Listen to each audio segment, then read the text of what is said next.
Chris Farfoy. Chair, I just want to deal with some of the Minister's comments before I get on to a specific part of the bill. She did make the comment that when she became the Minister of Police in 2008, that police vetting was one of the most acute pressure points in terms of the workload for our police. I can understand that, but it has taken 8 years for her government to get to a committee stage reading to be able to deal with that issue. There have been 3 ministers of police since this national government has come in to power, and one of the most acute, apparently acute issues with demand for the police is still at committee stage here in this Parliament. And I do also want to deal and ask some questions of the Minister around the level of the cost for the police vetting. Because I don't want anyone out in the public to be mistaken. Police vetting is a good thing. We want to make sure that anyone who deals with the public, whether it be in a public or private sense, is safe and is not a risk to anyone that they are dealing with. But what we need is some up-to-date information from the government about the pressure points, the cost, and we've heard some of the demand around, and I think the Minister said 500,000 police vets that the police are currently considering. And I ask for some more information because I want to know about how up to date the range of $7 per police vet is now.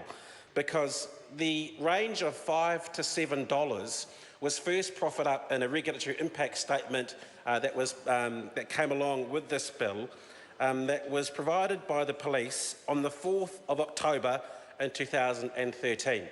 Some 3 years ago. And it's interesting to read further into the regulatory impact statement.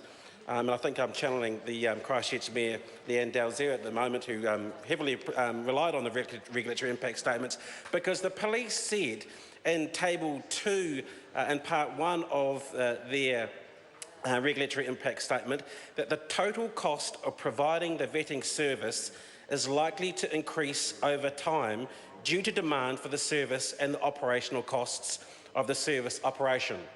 So the situation is, we've got a range of $5 to $7 back in 2013, approximately 3 years ago, when the level of demand was X.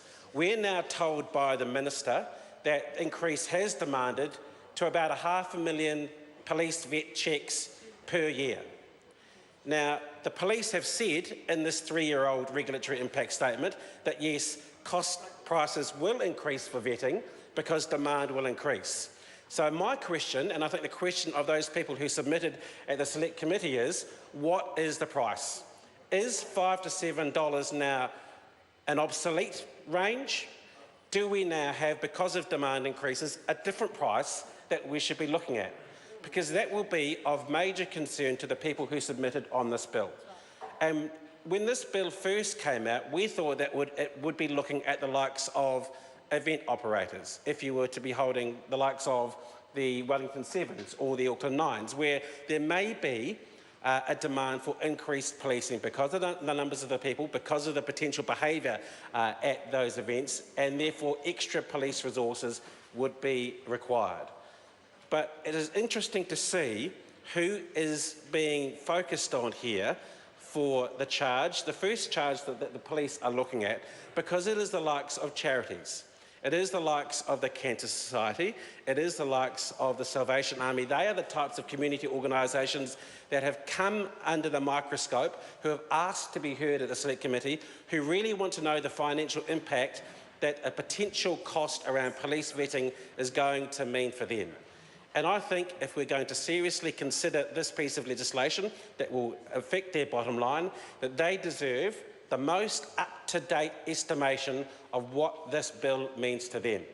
If it is $500,000, if it is 500,000 vets and the upper range is 7, then my maths says that's about $3.5 million cost for all those people who are going to be affected by this bill. And if, as the police said 3 years ago, costs would increase, what is that cost now? I think that's a fair enough question to ask. I'd ask the Minister to answer that, because I think those entities deserve to know. Mr. Chair.